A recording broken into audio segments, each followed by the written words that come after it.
Hey guys, welcome back to today's video. Today is Friday, August 29th, 2025, and today we are going to be talking about potential conventions ahead of the 2026 midterm elections as President Donald Trump and Democratic leaders float a rare and unusual midterm convention ahead of next year's November election cycle. A midterm and a standard unconventional decision that seems as if it's coming directly from the top. DNC Chair Ken Martin, according to Axios, seems to be weighing this idea of a quote-unquote mini convention before the 2026 midterm elections. President Donald Trump tweeting out on Truth Social that he also is looking to the midterms as a potential opportunity for Republicans to also have their own convention here. A very interesting dynamic ahead of us as we go into what is expected to be one of the most unusual midterm cycles, likely clouded by decisions from the Democratic Party and the Republican Party, and this would only make it even more unconventional.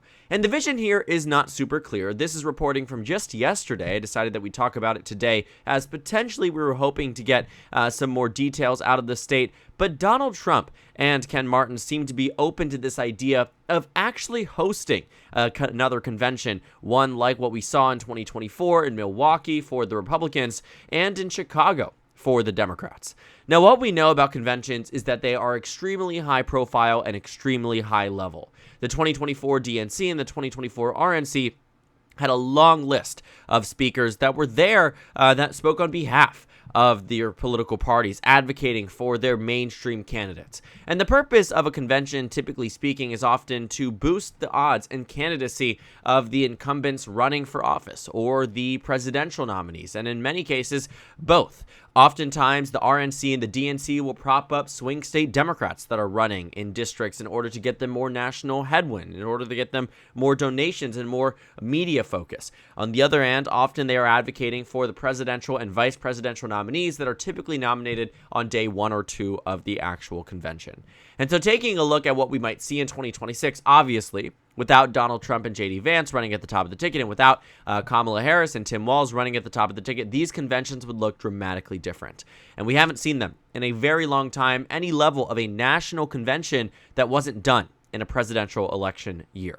Now, thinking about what the purpose of conventions have been in the past, obviously they are a great rallying call and did previously serve the logistical purpose of allowing the delegates to all convene in one place and nominate their presidential candidate. But as of late has become more about electoral politics and electoral benefit rather than it has been about the true, process of delegates nominating and voting for candidates. These are all things that during the pandemic were done online, can be done online, but the visibility and the planning around it often are seen to benefit a political candidate. And what we have dubbed the convention bounce or convention bump, depending on which term you're using, they mean the same thing. Historically speaking, we had seen that right after a convention, candidates would rise in the polls. People would receive constant headwind, headlines on the mainstream media. They would be on there in prime time. And the point was that the American public was getting more visibility with spokespersons and the candidates themselves, that they started to like those candidates more and were more willing to vote for them as they decided to make those decisions. So typically speaking, a great example is in 2016. After Donald Trump spoke at the RNC, his polling numbers undoubtedly went up. That is measurable. Then Hillary Clinton, the DNC happened, her numbers went up and she rebounded ahead for a brief period of time, actually, which I know this sounds shocking given that 2016 is the standard election bearer as the election is always off, which, in that election cycle, the 2016 one, Donald Trump actually led in the polls right after his convention speech. Then after Hillary Clinton's, she maintained the lead through Election Day and won the national popular vote on Election Day. But for a brief period of time, you can go back to it. It's on Real Clear Politics. I watched this in real time.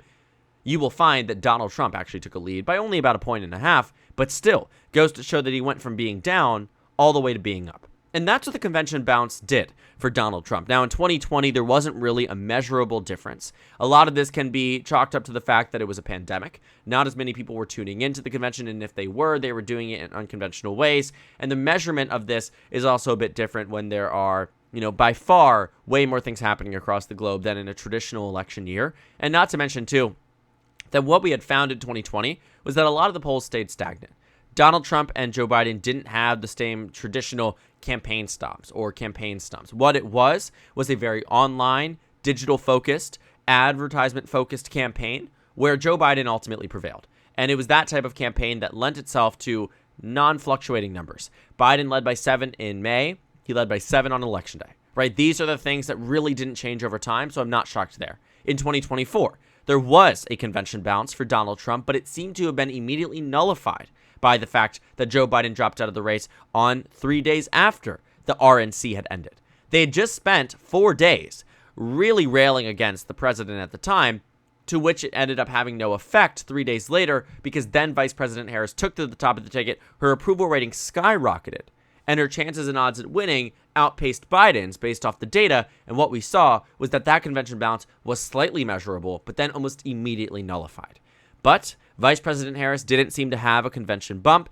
In history past, there would have been one, but the speculation from politicos is that this is something that came when she took to the top of the ticket and wasn't going to replicate itself after a 4-day convention in Chicago. And so what I think this idea of a midterm convention is based around is a previous idea that wasn't really done in 2020 or 2024, that maybe a convention could boost the odds for a political party. And what I think is really done here, and whether or not you agree with the decision, is that I do think that if Donald Trump moves forward with a midterm convention, Democrats will have to too.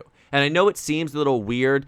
Same thing too. I think if Democrats move forward, Donald Trump will have to too, because it's all about competing on the same playing field. And believe it or not, as much as this is something that might not seem like it is a necessary component of a midterm cycle, we've gone through decades upon decades of elections without a midterm convention. We are in a new day and age where the American voter is disaffected with both political parties. And that's really where you could see this coming into something that might make more sense. Then in the 2018 midterm elections, when Democrats did quite well, you'll find that the disaffection with the Democratic Party was not as low, or not as high rather, as it is today. The approval rating for the Democratic Party around 2018 was around 45 to 50%. Today, it's down to about 20%. That's a very different place. And for Republicans, too, in 2018, they are combating an unpopular president across the country with multiple retiring incumbents. This time around, they could be making the case to the American public about why a maintenance of government is more necessary than a Democratic victory in the midterm election.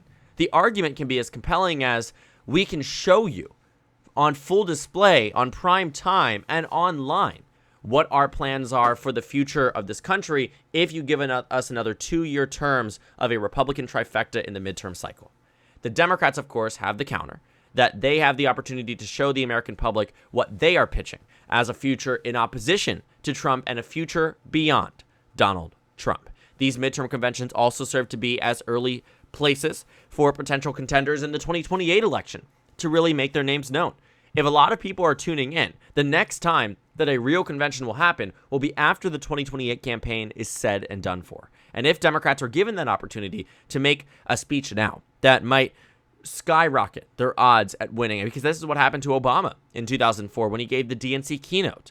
Someone who was not well known, an Illinois, senator who had recently been elected, and look to this, and Democrats were saying this is someone who we want to proposition up, and they didn't know that this would eventually lead to him becoming president. The keynote speakers, most recently in 2024, my senator, Angela Alsobrooks, gave the keynote speaker. And so it's not always a thought that is just as streamlined, but it is something that Democrats look to and say, where was it that Obama really made national news, where he was able to really bring it out and say, that's the guy that I want for president?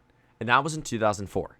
And as much as we talk about the midterms too, these conventions in many ways will be shadow races for the 2028 elections, where people will look to this and say, who was it that gave the best speech and who felt so fired up and made me feel so fired up ahead of the midterm cycle and ahead of the eventual presidential election? Because right after these midterms, as we saw in 2018, right after, Elizabeth Warren founded an exploratory committee in December of 2018, a month and a half after Democrats dominate in the midterm cycle. We are likely to see some very similar things happen, and again, inspired potentially by this midterm convention.